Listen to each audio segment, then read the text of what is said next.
जासूस की diary part 5 final गायब इन्फ्लुएंसर का राज। पहले एक छोटी सी रिकैप ताकि जो बातें हमने पहले देखीं वे दिमाग में ताज़ा रहें। नील ने लापटीत सेंचुरी की उस बोगी में एक एंटीक शीशा देखा जिसमें उसकी रिफ्लेक्शन गायब थी। उस रात की परछाइयों में आर्यन की मौजूदगी और एक छोटी यूएसबी जो अब हमारी जेब में थी, वो सारे दरवाजे खोलने वाली कुंजी बन चुकी थी। हम एक छोटे से अपार्टमेंट में बैठे थे। दीवार पर एक पुराना घड़ी टिक टिक कर रही थी और यूएसबी स्क्रीन पर हमारी सांसें थम गई थीं। मैंने पहला फाइल प्ले किया और रिया की आवाज हमारे सामने गूंजी। अगर ये वीडियो तुम्हारे हाथ लगे, समझ लेना मैं अपनी मर्जी से गायब हुई हूं। मुझे ढूंढने की कोशिश मत करना। उस आवाज में कोई बचपन की मासूमियत नहीं थी, बल्कि एक तय किया हुआ इरादा था। अगली फाइल में रिया कैमरे के सामने खड़ी थी। पीछे एक प्रोजेक्टर पर चित्र और स्प्रेडशीट्स चल रहे थे और उसकी आंखों में डर और थकावट दोनों थे। उसने धीरे से बताया कि उसने कौन सा सबूत इकट्ठा किया। कुछ एजेंसियां और ब्रांड्स इन्फ्लुएंसर्स की फॉलोइंग बाय करते हैं, फेक एंगेजमेंट रेज करते हैं और यूजर्स का निजी डेटा बिचौलियों को बेच दिया जाता है। ये सब मैं सामने लाऊंगी। वीडियो में स्क्रीन पर नामों और मैसेजिंग चैनल्स की झलक थी और एक बारगी ही सही पर एक निशान बार बार दिखा, ले मिरवार। नील की आवाज कांपी। ये वही नाम है जो हमें मिला था। आर्यन ने गर्दन झुका ली। उसकी आंखों में घबराहट थी पर साथ ही एक कोशिश भी कि वो कुछ छुपा सके। मैंने अगली फाइल खोली और वो फाइल हमें रिया की इन्वेस्टिगेटिव नोट्स दिखा रही थी।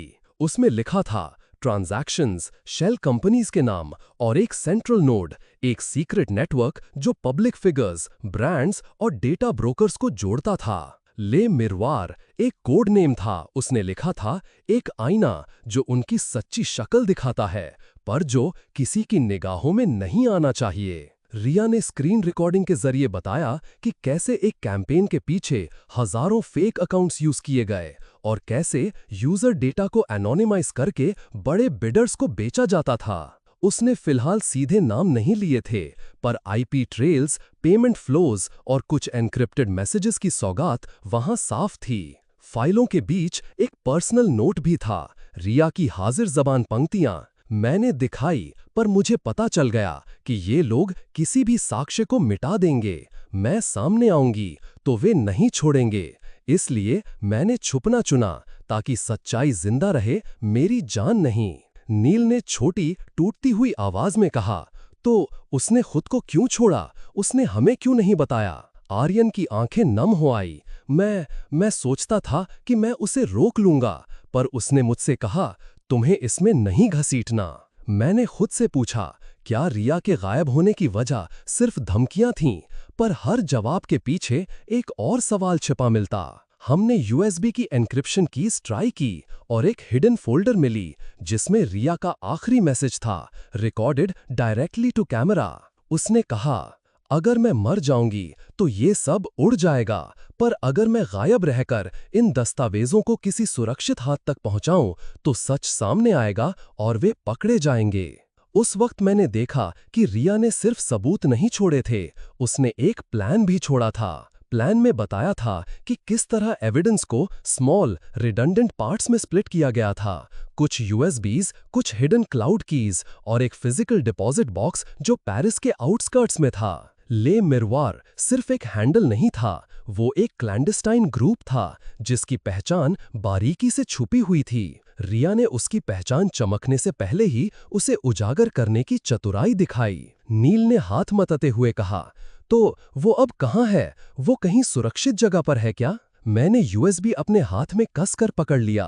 रिया ने चाहा था कि हम उसे ढूंढने की कोशिश ना करें, पर उसने हमें पॉइंटर्स दिए हैं और हम उनका इस्तेमाल कर सकते हैं। हमने अगले घंटों में ले मिरवार से जुड़ी एक पेमेंट ट्रेल और एक पुराना कुरियर रिसीट को ट्रेस किया जो हमें एक अबैंडन्ड वेयरहाउस के पास लेकर गया। वहां एक छोटी मेटल बॉक्स मिली और उसमें एक एनवलप था, रिया की हैंडराइटिंग में।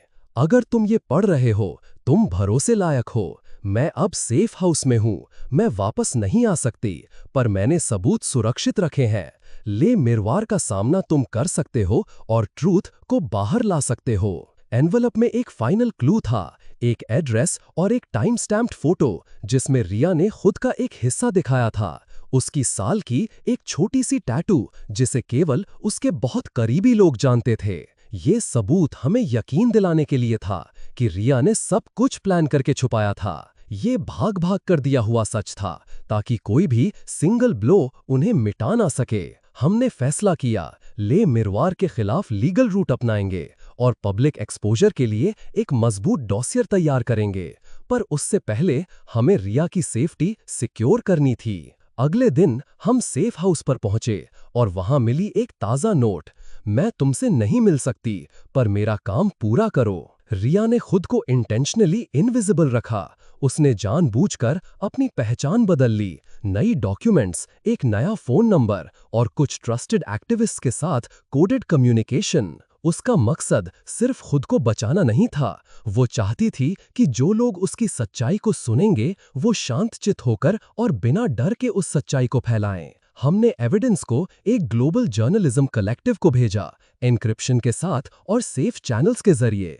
कुछ दिनों बाद इन्वेस्टिगेटिव रिपोर्ट सामने आई। ब्रांड्स के लिंक्स, फेक फॉलोअर रिंग्स और डेटा ब्रोकर्स की स्टोरी सब प्रकाश में आए। ले मिरवार के कुछ एलियासेस गिरे, कुछ अकाउंट सस्पेंड हुए और एक वॉचडॉग कमिटी ने इंक्वायरी शुरू की। पर सबसे अहम बात, रिया की सेफ्टी। उसने अपने डिसअपीयरेंस के जरिए एक मॉरल जाहिर किया कि अगर सच बड़े खतरे पर है तो समटाइम्स सबसे कामुक बहादुरी ये होती है कि तुम खुद को पीछे ले लो ताकि सच्चाई आगे बढ़े। नील ने धीरे से कहा, मैं उसे माफ नहीं कर पाऊंगा, पर शायद उसने जो किया वो सही था। आर्यन ने ठंडी हंसी से कहा, शायद, पर अब हम उसके लिए लड़ेंगे, उसकी आवाज बनकर, उसकी गाथा बनकर। मैंने नोट किया, रिया ने अपनी पहचान पूरी तरह मिटा दी थी, पर उसने एक लेगेसी छोड़ा था, ट्रांसपेरेंसी के लिए एविडेंस और लोगों को सच जानने का हक।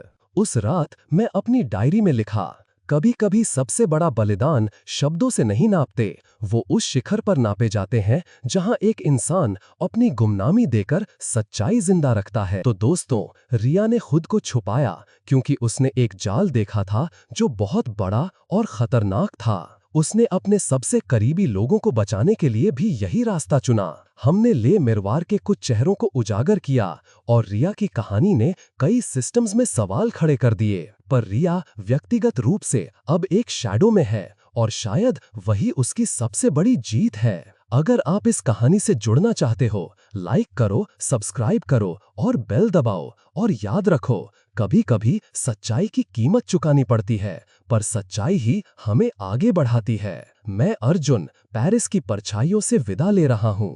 फिर मिलेंगे किसी और राज के साथ।